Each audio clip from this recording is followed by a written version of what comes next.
Halo teman-teman, Assalamualaikum warahmatullahi wabarakatuh. Video kali ini akan menceritakan sejarah singkat perkembangan pendidikan Islam di masa dinasti Abbasiyah.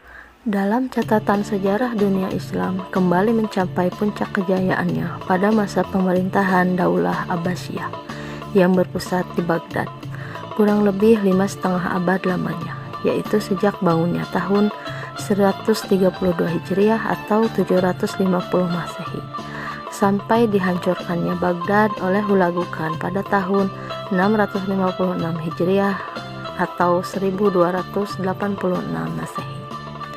Khalifah pertama Bani Abbasiyah yaitu Abu al-Abbas as-Saqqah.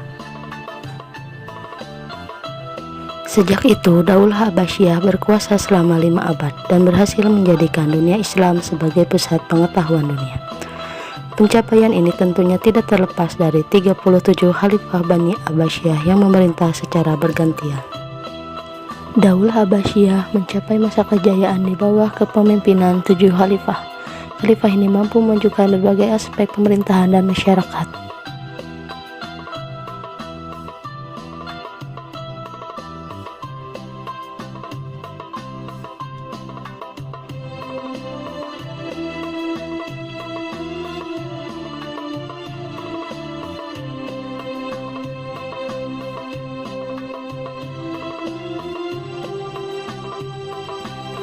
Masa pemerintahan Al-Ma'mun pada dinasti Abbasiyah inilah yang menjadi puncak kejayaannya, terutama dalam bidang ilmu pendidikan dan kebudayaan, yang menguasai lintas disiplin ilmu pengetahuan, mulai dari fikih, kedokteran, syair, ilmu waris, teologi, gramatika, bahasa Arab, hadis, hingga astronomi. Kedaulatan kaum muslimin di zaman ini telah sampai ke puncak kemuliaan, baik kekayaan, kemajuan, atau kekuasaannya, termasuk perkembangan berbagai ilmu Islam dan berbagai ilmu penting yang telah diterjemahkan ke dalam bahasa Arab. Pemikiran pembaharuan tentang sistem pendidikan selalu mendapat perhatian dari setiap pemikir pembaharuan. Dalam catatan sejarah, ajaran Islam menghadapi pasang surutnya dari masa Rasulullah Shallallahu Alaihi Wasallam hingga 3 pemerintahan setelahnya, kekhalifahan Khulafaur Rasyidin, tradisi Umayyah, dan Abbasiyah, yang masing-masing pemerintahannya memiliki ciri khas atau perbaikan. Dan puncaknya adalah pada masa Abbasiyah, pemerintahan yang dianggap berasal dari keluarga Nabi Muhammad Shallallahu Alaihi Wasallam yang pernah mengalami masa kemenangan di segala bidang.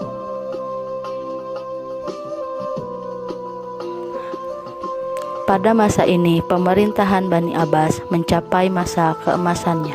Khalifah-khalifah Bani Abbas secara terbuka mempelopori perkembangan ilmu pengetahuan dengan mendatangkan naskah-naskah kuno dari berbagai pusat peradaban sebelumnya untuk diterjemahkan, diadaptasi, dan diterapkan di dunia Islam.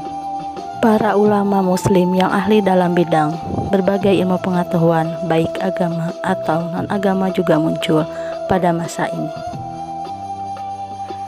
Pendidikan adalah bagian terpenting yang tidak bisa dipisahkan untuk latihan sebagai manusia di dunia ini. Pendidikan diakui sebagai kekuatan yang dapat menawarkan bantuan orang mencapai kemegahan dan kemajuan peradaban dalam masa puncak kejayaannya pada periode Abbasiyah. Kemajuan ilmu pengetahuan sangat maju dimulai dengan penafsiran tulisan-tulisan jarak jauh, terutama yang berbahasa Yunani ke dalam bahasa Arab. Kemajuan Islam sangat erat kaitannya dengan sejarah Islam, karena metode pengajaran Islam telah berlangsung sepanjang sejarah Islam dan telah tercipta sejalan dengan peningkatan sosial budaya umat Islam. Peradaban Islam telah memberikan kontribusi yang sangat besar di berbagai bidang, terutama bagi dunia barat. Di tengah abad 12 dan abad ke-13, karya-karya muslim di bidang penalaran, sains, dan lain-lain ditafsirkan dalam bahasa Latin, khususnya dari bahasa Spanyol. Penafsiran ini tidak diragukan lagi telah meningkatkan program pendidikan instruktif di dunia barat.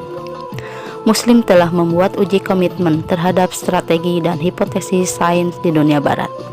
dokumentasi bahasa Arab, dan kerangka desimal pada saat yang sama disajikan ke dunia barat. Karya-karya dalam rangka kerangka penerjemahan, khususnya karya-karya Ibnu Sina di bidang pengobatan, dimanfaatkan sebagai tulisan dalam ajaran perguruan tinggi. Peneliti Muslim dengan karya-karyanya yang berbeda-beda telah menyemarakan kebangkitan.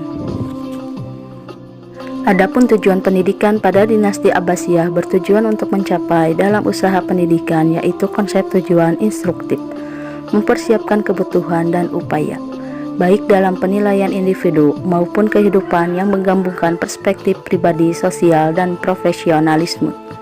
Tujuan tersebut untuk keagamaan dan etika, tujuan komunitas, cinta ilmu, dan tujuan ke dalam materi. Pada masa Daulah Abbasiyah, pembentukan pendidikan dasar berpacu kepada kutab. Kutab ini sudah ada sejak zaman masa Rasulullah SAW. Dalam perkembangannya, kutab-kutab ini mengalami pergeseran tempat dan fungsinya. Di samping diadakannya masjid, terdapat pula diadakan luar masjid dalam bentuk madrasah yang dapat menampung jumlah siswa banyak. Pada masa pemerintahan Daulah Abbasiyah, kutab menjadi tempat belajar bagi pendidik tingkat tinggi dan menengah. Dan pada zaman Abbasiyah, masjid hanya difungsikan sebagai tempat pertemuan ilmiah bagi para sarjana dan ulama, mendalami ilmu-ilmu agama dalam berbagai mazhab. Dengan kata lain, tempat ini biasa digunakan untuk pendidikan tingkat tinggi dan untuk tahasus. Dan pada masa ini juga lahirlah lembaga-lembaga al-madrasah yang secara harfiah berarti sekolah, dan memiliki perkembangan di berbagai kota. Yang selanjutnya ada lembaga Bait al-Hikmah. Lembaga ini sudah ada pada masa sebelumnya. Keberadaan ini sangat penting pada masa Abbasiyah karena merupakan tempat belajar terbesar di dalamnya. Terdapat perpustakaan dan untuk lain-lainnya. Tak dapat dipungkiri, ternyata perkembangan ilmu pengetahuan saat itu berkembang dengan pesat. Kebudayaan datang dari berbagai negara dengan tradisi keilmuan dan pemerintahannya. Banyak yang mempelopori hasanah ilmu pengetahuan Islam dari berbagai lintas negara. Sekian video singkat sejarah perkembangan pendidikan Islam di masa dinasti Abbasiyah.